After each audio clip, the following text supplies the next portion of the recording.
if I can just tame my thoughts, if I can just like control what I'm thinking, that I won't have these spirals. We can get so scared of our own stories that we feel like if we try to tell them and relive them, we're just going to spontaneously combust.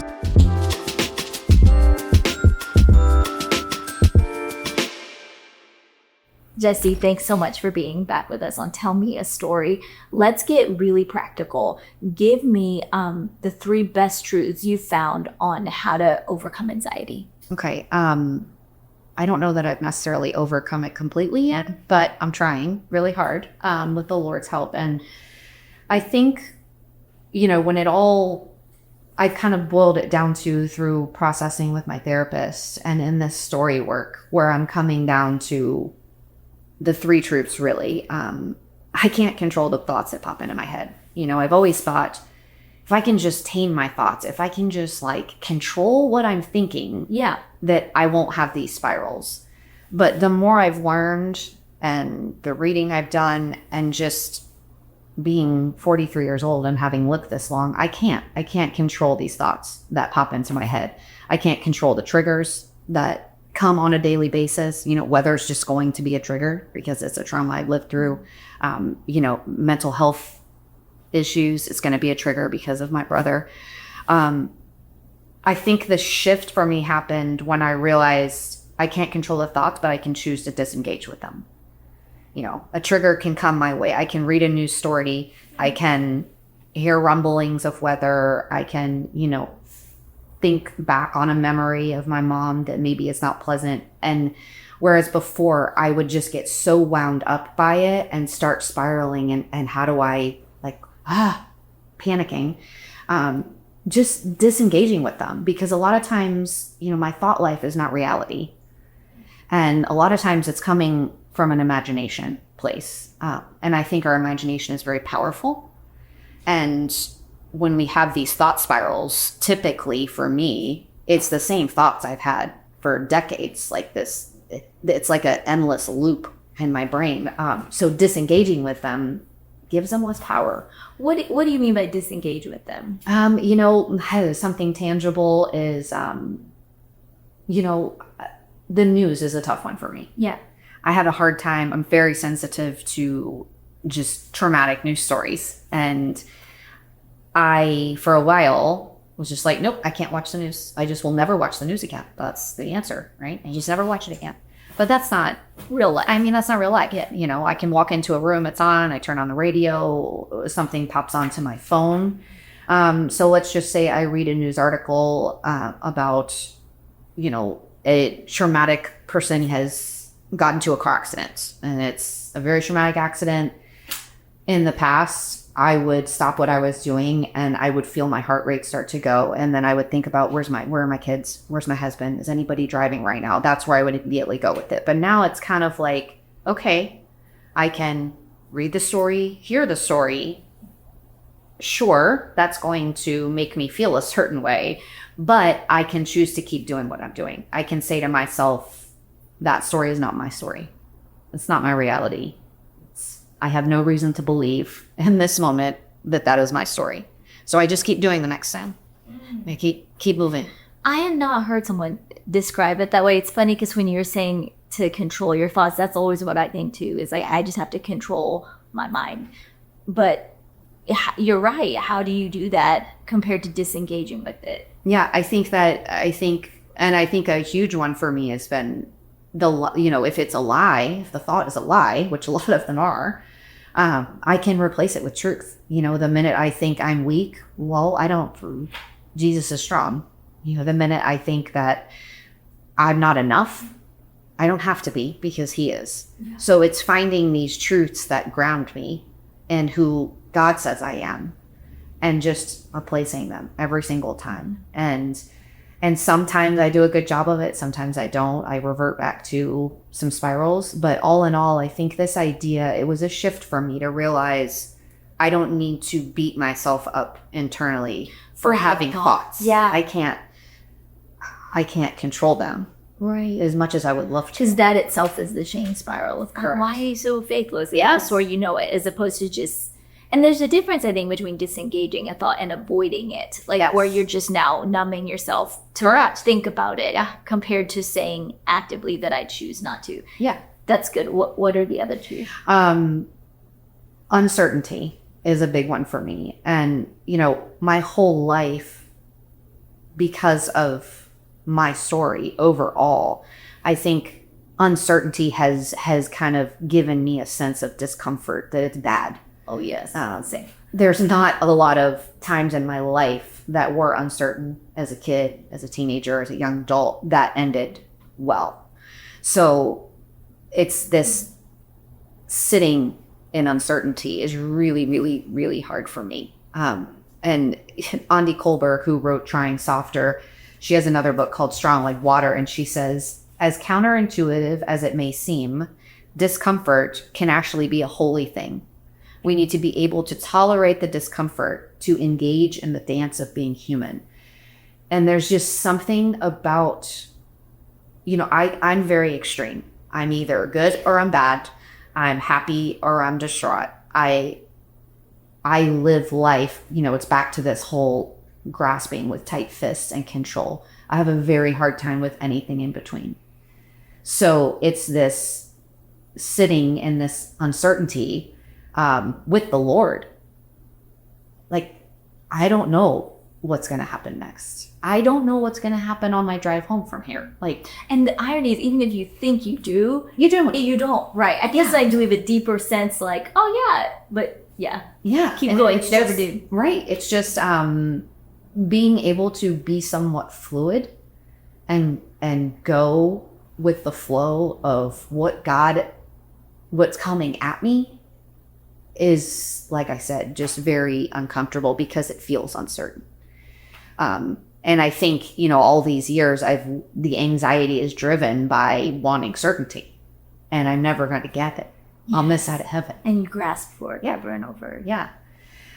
So I think the third one that has been really tangible for me, I think I've shared it with you, is that the content of my anxiety just changes by season of life. You and I have been talking about, our little kids are now big kids, and just this, it's like this constant letting go shedding another layer of, okay, you're driving now, and okay, we have to talk about a curfew, and you're dating now, and it's just all these things that I can't control like I could when they were little. So I think while I've always been an anxious person, like I said, the content of it has shifted, but the core fears are all the same.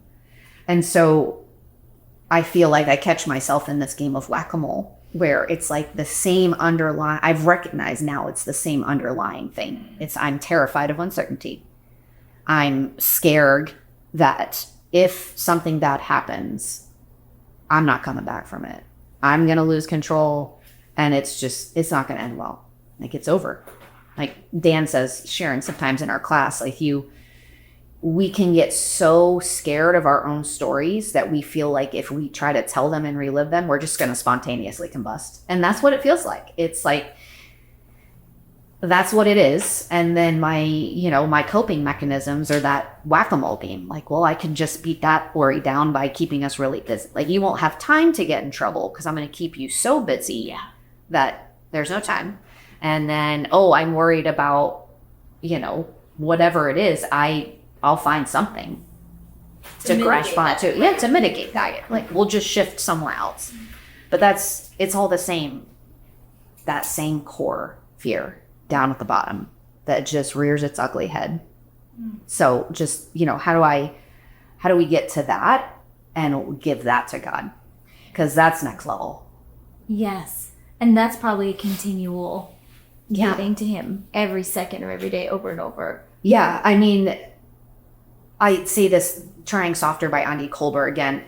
When my therapist recommended to me in January, I went into her office again at a low.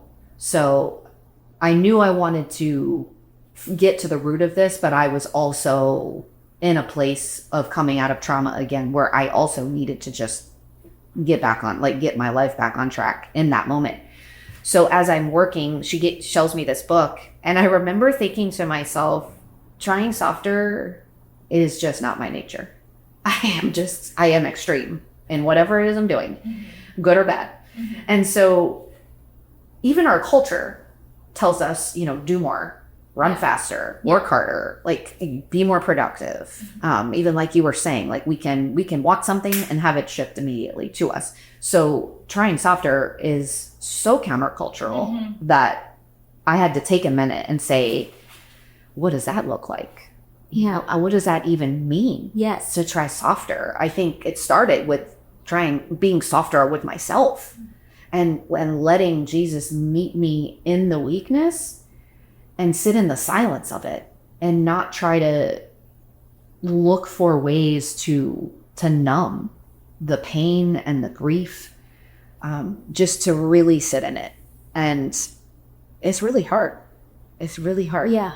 That the first time I read that book, I remember I was like, what is she even? I didn't even really get the title until she painted it that it's like, as opposed to trying harder, which is like what you always think, just try harder. And I remember a season when even I feel like every time I sat with God, it was just nothing. I told Clint, like, I've been a Christian all this time and I sit and I read my Bible and I'm doing all the Christian things and I feel like he's never been farther. And Clint told me, what if you just do nothing, like go? I was like, what do you mean? He goes, don't read the Bible, just sit in God's presence for an extended amount of time with no agenda at all. And it felt so weird to me and I didn't like it, but the longer I did, I put on some Christian music and we hid it out in the playroom. And I remember, I'll never forget it, because as I sat there, my feelings began to come to the surface, and everything I was avoiding by just white knuckling it began to come to the surface.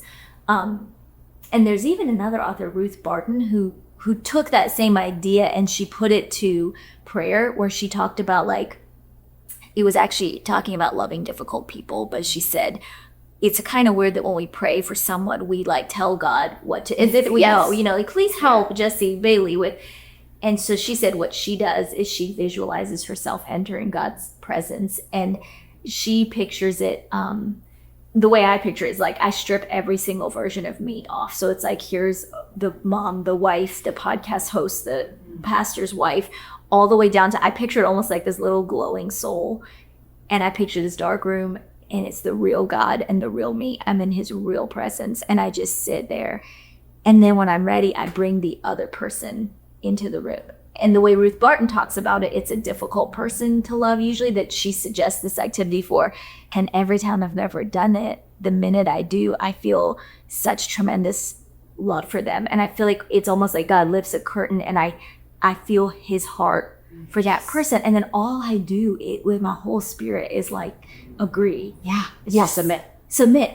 Whatever you want for them, I'm in alliance with you. And I think, and you could put your child in that room, you could put whatever, but it's like a total release. I'm not even in my prayer life trying to say, please get my kid friends, please let them get into this college. Please, it's just this like, what if you just be, Tell me more about the try softer. What else does that look like practically?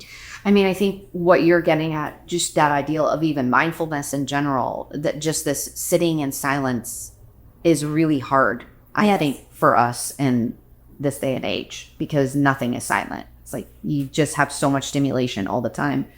And for me, it just looks like, I mean, if I'm going to break it down to literal things, we talked about the relationship I had with exercise. And it was like the Lord told me, you can walk. Okay. But that's not enough. I need to run. And if I'm going to run, I need to run at least 5 miles a couple times a week with a long run on the weekends. Like if I'm going to go put on my running shoes, giving myself permission to walk, because I can't avoid my thoughts and my talking with the Lord, I think, when I'm walking. I'm running, my heart rate's up. I'm doing it because I want to feel good. I'm looking for, I want to be physically strong, but there's not much room in that for silence. I've got my headphones in, and this was just a picture of, I need to learn to walk instead of run. And when I walk, I'm going to walk without the simulation. I'm going to talk to God. or I'm just going to walk in silence and take in, look from side to side instead of just looking down, watching my step because I'm running and I don't want to trip. I mean, it's just those like that practical being present wherever I'm at. Physically, I'm clutching my fists, in those moments where I start to feel myself get anxious. It's sitting down and opening my fists, like just opening my hands and looking at them and picturing Jesus' hands. I mean, he hung on that cross and he took everything. It's all in his hands. There's nothing I can pick up, grab, no matter how tightly I hold it. They'll never be as powerful as his hands. And so just opening them and saying, okay. And not giving him my laundry list of prayers, please do this so that, please do this so that. I think, prayer is a tricky thing because we do, he does tell us to come. He already knows my heart. So he wants me to come to him with my prayers and petitions and my requests. But I've tried to approach it as, when I wake up in the morning, instead of sitting down to pray for all the things, waking up and opening my hands and saying, thank you for the sleep I got last night. Because 6 months ago, I wasn't sleeping. So thank you for the rest. And just sitting in that and seeing where it takes me and where it guides me. So I think a big component of it is also being honest with people. I've always had a very hard time, going back to my story. I think I always was afraid that if I let people have that last 5%, there's a good possibility they'll leave. There's a really good possibility they will reject me. Yeah. They'll either make fun of me for being weak because they think I'm strong, because I work out. And it's like maybe this, they only love you because you're strong. Yeah. Or, if I'm vulnerable, it's going to scare somebody away. Or if I tell them my whole story, they're going to think that I don't know, that maybe I'm not worthy in some way, or they're going to think that I'm less than. And that's just, again, that's a lie that I've believed my whole life. But it looks like being honest. Back into January, February, when I was in this, what I would call a flare of debilitating anxiety. My neighbor, Tiffany Cunningham, we live right down the street from each other. And I remember looking at my phone and thinking, I have to call her. I need to call her. I need help. And everything in me was like, oof, that's not trying softer. I heard that. That is trying softer. That's not trying harder. No, yeah, right. And I did. I picked up the phone and I just said, can you go for a walk? And can I just tell you, again, I never would walk with people. I work out by myself. I run by myself. I do all these things by myself to an extreme. And just the idea of asking her to walk with me at a slow pace so we can actually talk, it just day by day, she would show up at my house and make sure I was okay. Make sure, do I need anything? And just this picture of Jesus gave her to me to literally walk the streets of my neighborhood in a calm manner and actually take in the surroundings, talk about what's going on, and be vulnerable. And have someone say, I love you. And I'm here. Could just call me. That was monumental for me. Which I think empowered me to get in and do the work. She is my biggest cheerleader. I call her after my counseling appointments or after doctor's appointments. And she'd say, I'm so proud of you. I'm so proud of people. And just having someone, having those people in your life that it's scary. It's really scary to give people all of yourself. Mm-hmm. But that's what Jesus wants. That's what that's the whole point. Yeah. And not being fearful, because, back to it's life and hard things are going to happen. And there's a big difference between having people and not having people in those moments. So yeah, that's another practical takeaway. You and I were just talking about this a minute ago off camera about how, speaking of trauma and the limbic brain, how when you do those things and tell those stories, it can actually be healing. Yeah. For you. Which is that in her book or is that another book? Does she? Yeah, she does. She talks about the story work. I had this. I was actually in Dan Sherry's hustle, so and I. At some point, I remember being in my office and talking to my best friend Brenna about. I told her this story that to me from my childhood felt like it wasn't traumatic in a like expected way. It felt small. And so I almost felt like don't be a crybaby and talk about this, who cares? But when I told it to her, I just started to cry telling her about this moment, when I felt like, man, and she looked at me and her eyes filled with tears and she cried too. And I remember later reading how it said that when you can actually get it out and say it to someone and like literally in your eyes, their emotion connects to your emotion. It heals your limbic brain. That in itself can be healing. Yes. If we're brave enough to tell our stories. Yeah, I know.